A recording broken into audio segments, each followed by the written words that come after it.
नमस्कार, मैं डॉक्टर बिंदु भसीन, सह आचार्य इतिहास विभाग, डूंगर महाविद्यालय बीकानेर।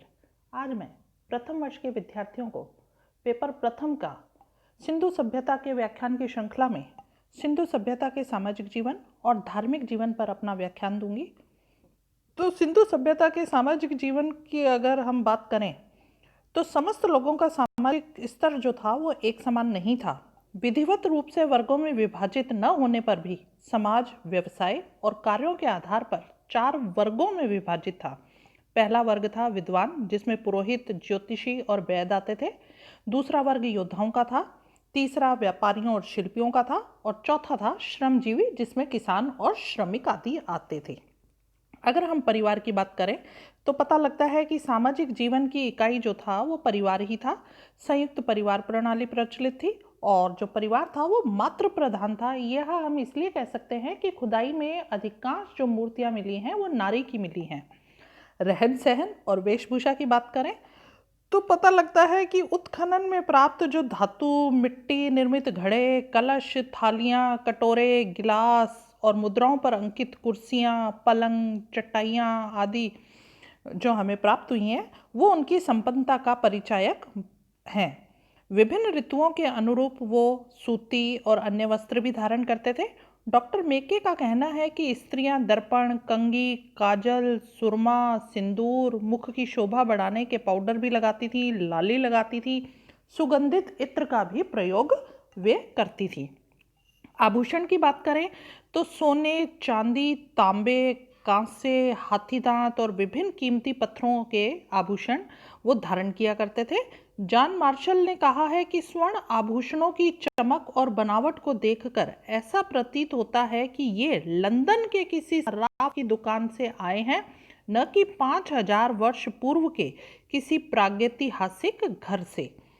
खान पान की अगर हम बात करें तो उनका खान पान जो था वो पौष्टिक और विविधतापूर्ण था। शाकाहारी और मांसाहारी वे दोनों ही थे। यह जानकारी नहीं मिली है कि वे लोग दूध से दही, पनीर, मक्खन या घी आदि बनाना जानते थे या नहीं। आमोद प्रमोद के साधन उनके थे। जैसे सबसे पहले मनोरंजन का जो मुख्य साधन था वो उनका था आखेट। एक मुद्रा पर कुछ लोगों को तीर कमान से 12 सिंह का शिकार करते हुए दिखाया गया है। मुर्गे, तीतर, बटेर को वो आपस में लड़ाया करते थे। व्यायाम में भी उनकी रुचि थी। पाषाण, मिट्टी, हाथी दांत के बने हुए चतुष्कोणीय पासे भी मिले हैं, जिन पर बिंदुओं में संख्या अंकित है। संगीत और नृत्य भी उनके मनोरंजन के प्रमुख साधन हुआ करते थे। वीणा, तबले, ढोल आदि के चित्र भी मुद्राओं पर अंकित है।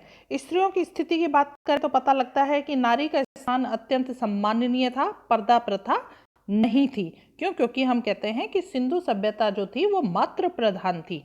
औषधियों की बात करें तो वो नीम की पत्तियों से, समुद्री फेन से, पशुओं की हड्डियों आदि का विभिन्न रोगों के उपचार के लिए प्रयोग करते थे। शिक्षा, खिलौनों द्वारा वे प्रत्यक्ष अध्यापन शैली का प्रयोग करते थे। अंक गणित की भी कहते हैं शिक्षा उसमें दी जाती थी। अगर सिंधु लिपि की बात करें तो हंटर के अनुसार सिंधु लिपि चित्र प्रधान थी और इसमें लगभग 400 वर्ण थे।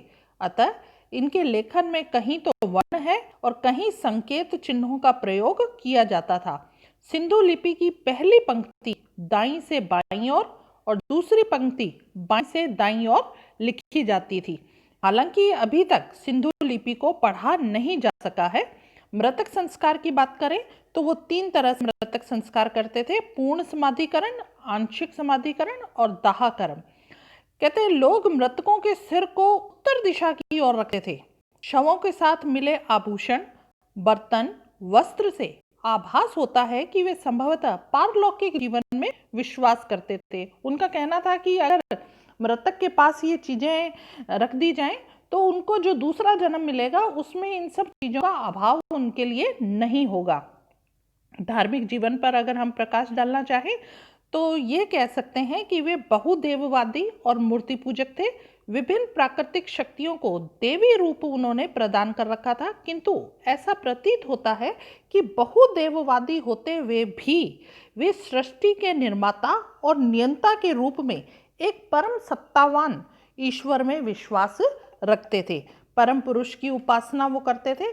जैसे कि पता लगा है कि मुद्रा पर एक नग्न व्यक्ति जिनके 3 मुख दिखाए गए हैं, सिर पर स्थित शीर्षस्त्राण के दोनों ओर 2 सींग अंकित हैं, जो दूर से देखने पर त्रिशूल जैसा दिखाई देता है। योग मुद्रा में वो आसीन है।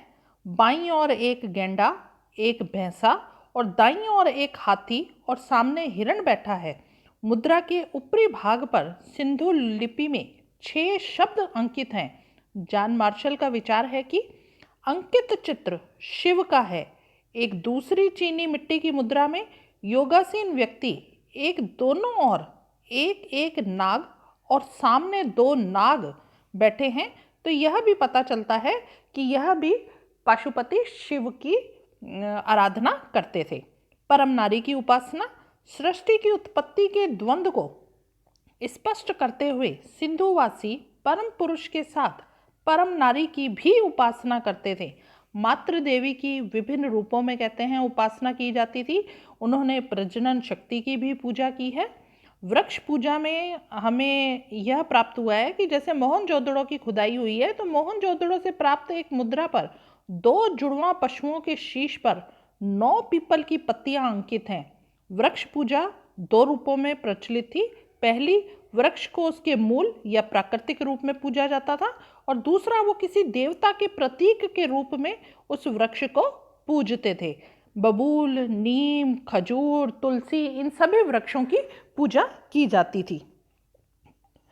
पशु पूजा की अगर हम बात करें तो शक्ति के रूप में बैल की वो पूजा करते थे। भैंस और भैंसे की भी पूजा की जाती थी। नाग पूजा के पर्याप्त साक्ष्य हमें मिले हैं। हाथी, हिरण, ऊंट, गिलहरी, तोता, बतख, मुर्गी, मोर खिलौनों और ताबीज़ों के रूप में मिले हैं। संभव है कि ये देवी देवताओं के वाहन या प्रतीक के रूप में पूज्य रहे होंगे। जल पूजा। धार्मिक जीवन में जल पूजा और पवित्र स्नान का विशेष महत्व था, और धार्मिक कर्म के पूर्व शारीरिक शुद्धि आवश्यक थी। इसलिए सिंधुवासी जो थे वो जल पूजा भी किया करते थे। धार्मिक प्रथाओं की अगर हम बात करें तो साकार जो है वो उपासना करते थे। सिंधुवासी जो थे वो साकार उपासना करते थे, किंतु देवों की मूर्तियां कहाँ प्रतिष्ठित की जाती थी, इस प्रश्न का उत्तर विवादास्पद है। मार्शल कहते हैं कि मंदिर काष्ठ निर्मित थे। दीर्घ काल में भूमि में दबी रहने से जो लकड़ी है वो नष्ट हो गई, अतः मंदिरों के अवशेष नहीं मिले, किंतु यह मत स्वीकार्य नहीं है। देवताओं को प्रसन्न करने के लिए वे नृत्य और संगीत का भी आश्रय लेते थे, और उनकी कृपा प्राप्त करने के लिए पशु बलि और नर बलि भी देते थे। अब नेक्स्ट सिंधु सभ्यता के उस श्रृंखला में हम उसके आर्थिक जीवन और उसके पतन के कारणों पर हम चर्चा करेंगे। धन्यवाद।